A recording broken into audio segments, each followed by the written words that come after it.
We finally have a real move.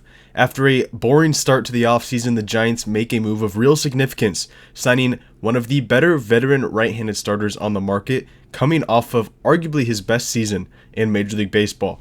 We will break down that move here on SF Giants Digest, so make sure to go down below and hit the subscribe button so you do not miss any future news, rumors, speculation, everything this offseason we will have here on the channel. I have noticed only about 12% of you guys watching the videos are subscribed, so make sure to go down below, hit the subscribe button. It's completely free, and you will not miss any of the future breaking news like this deal for right-handed pitcher Adrian Houser. We finally got our first Passan bomb, which this one isn't necessarily a bomb because it's not as big of a move as we were hoping for, but the Giants finally make a move that does, move the needle a little bit. Raises the ceiling raises the floor, I should say, of the rotation, takes out a bit of the uncertainty that was in the back end of the rotation, and they bring in right-hander Adrian Houser on a 2-year, $22 million contract with a club option for a third year. Between the signing of Jason Foley and the addition of Houser, the Giants are shoring up their pitching staff. Now, we know the Giants were not interested or are not interested in the long-term 9-figure deals that are being thrown around with Tatsuya Imai, Framber Valdez, Ranger Suarez, some of the top-end free agents that are still on the market. But Adrian Houser is coming off of a very solid year. He shores up the back end of the rotation immediately and takes out some of the uncertainty that was with guys like Kaiwei Tang, Carson Wisenhunt, Trevor McDonald. As of now, one of those guys is still the number 5 starter, but Houser slides in as the number 4, coming off of a pretty strong season with the Tampa Bay Rays and the Chicago White Sox. Now, he had a 3.31 earned run average in 125 innings this year, accumulating 2.3 wins above replacement. Now, I'm sure the Giants are hoping for him to replicate that over the next 2 years, but even if it's 75% of that, they're still getting close to 2 wins above replacement in the back end of the rotation, which is a big step up for what they currently have slotted in to those last 2 starting spots. Across his career, he's at a 4.06 ERA. Solid, nothing too crazy, but still solid. Another year that stands out for him was 2021 with the Brewers. It was 142 innings pitched at a 3.22 ERA for 1.5 wins above replacement. One thing about Houser is he is not going to strike out a ton of guys. Only 6.6 Ks per 9 this year, but he also dropped the walk percentage pretty significantly, only walking about 2.7 guys per 9 innings. The ground ball rate is something that sticks out for Houser. 48.9% ground ball rate. Earlier in his career, it was even higher. You see in 2019, it was 53%, 2020, 58%. 2021, a really, really high ground ball rate of 59%. And we know the Giants love their ground ball pitchers. Obviously, their ace, Logan Webb, is arguably the best ground ball pitcher in baseball. He's always up there in terms of ground ball percentage. Adrian Houser adds to the back end of the rotation. Another ground ball guy. He's going to induce weak contact, but he does not have a ton of overpowering stuff. Now, here's some of his batted ball metrics from 2025. 32.8% fly ball percentage, which is not very high, but like I said, a big ground ball pitcher, 48.9% last season. And then his home run to fly ball percentage was 8.1%, so didn't give up a ton of home runs last year. And there's been just right immediately after the signing happened, some people talking about, an aging starter with some concerns on the free agent market. Bringing him into Oracle Park, which is arguably the most pitcher-friendly environment in Major League Baseball, takes away a little bit of that concern and makes it a safer risk, if you want to call it that. I know that's kind of clashing words, but it is a bit of a safer move when you talk about some of the concerns that were lurking around the free agent market around Adrian Houser. Now, moving forward, some of his arsenal. I know a lot of people with the Giants probably aren't familiar with Houser. He's been in the American League for a lot of his career. The fastball is nothing crazy. It's about 94, 95 miles an hour. He throws the sinker more than the fastball. He throws a slider 15.4% of the time, a curveball 11.7% of the time, and then a changeup 15.3% of the time. None of his stuff is technically above average in terms of how nasty it is.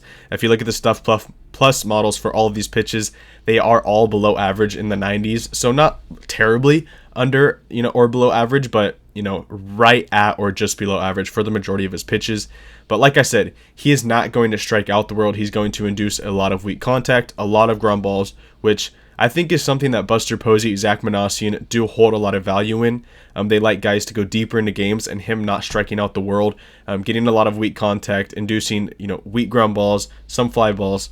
That is going to allow him to go deep into games. Now, the one thing that is a bit concerning, if you look at some of his innings totals, none of them have been that high. 2021, 142 innings. 2022, 102 innings. 2023, 111 innings. 2024 dealt with some injury, only 69 innings. He was actually a reliever for the majority of that year. And then 2025 with the White Sox in the first half, and then the Rays in the second half. It was only 125 innings in 21 starts. So from what we've seen throughout the majority of his career, he is not going to provide a ton of innings, which is a little interesting because we know how much Buster Posey, Zach Manassian, the front office, the scouts, how much they value, a guy going out there every fifth day, being available for close to 30 starts and racking up a ton of innings. Logan Webb, Robbie Ray, they all did a great job of racking up innings. Even Justin Verlander, at his age, did a good job of throwing a good amount of innings last year. So I'm a bit surprised that they went for a guy that has not racked up a ton of innings as a starter in Major League Baseball.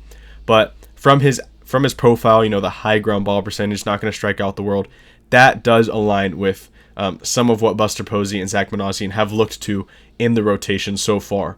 Some of his expected stats are not great. A 4.03 expected ERA compared to a 3.31 last year, and then a 4.30 expected FIP as compared to a 3.81 actual FIP last year.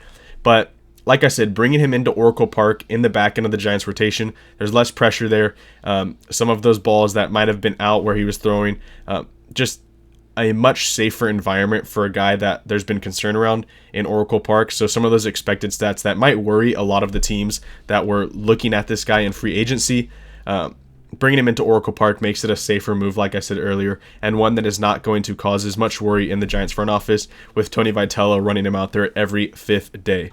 Now, the last thing I do want to look at is what the Giants rotation currently looks like now.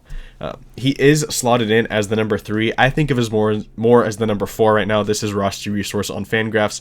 Obviously, Logan Webb at the top, one of the best aces in baseball. He's going to run out, over 200 innings at a low 3s ERA this year.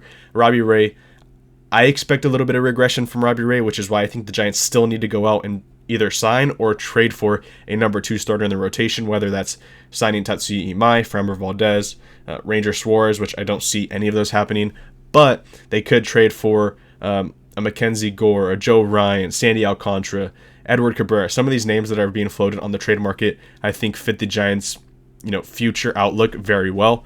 And then you see Adrian Houser, Landon Roop, Kai Wei Tang. I would personally slide Landon Roop in as the number 3. I trust him a little bit more than Adrian Houser from what we've seen. I know it's only 1 year of Landon Roop, but I expect him to be similar to what he was in 2025. And then obviously Kai Wei Tang rounds out those 5, which if the season started today, I would expect Trevor McDonald to be the 5th starter, not Kai Wei Tang. But it really is kind of, you could flip-flop Kai Wei Tang, Carson Seymour, Trevor McDonald, Carson Wisnett. There's a few options as the current 5th starter, but I do think the Giants make one more move in the rotation, and I expect it to be a bit of a bigger move, maybe a bigger name on the trade market or possibly even free agency, but that is less likely. Overall, I think this is a strong move, especially for the value. Only $22 million with the option for a 3rd year. With some of the rates starting pitchers are going at this year, if he replicates what he did in 2025, a low 3s ERA in close to 150 innings would be great. That is definitely worth the contract. Only $11 million per year. Obviously an option for a 3rd year, but Merrill Kelly just got $20 million a year, and this would be similar, maybe a little bit less innings, but in terms of production, earned run average, run prevention, this would be a similar amount of production and, $9 million less per year. So in terms of value, I think the Giants did great here. It's just we'll have to see what he can provide with the San Francisco Giants over the next 2 years and possibly a 3rd year. Let me know down below what you think of this acquisition from the San Francisco Giants. Do you like it? Do you hate it? Do you wish they swung bigger? I still think they will swing big, but do you like the addition of Adrian Houser to the back end of the Giants rotation? Let me know down below and make sure to subscribe to SF Giants Digest.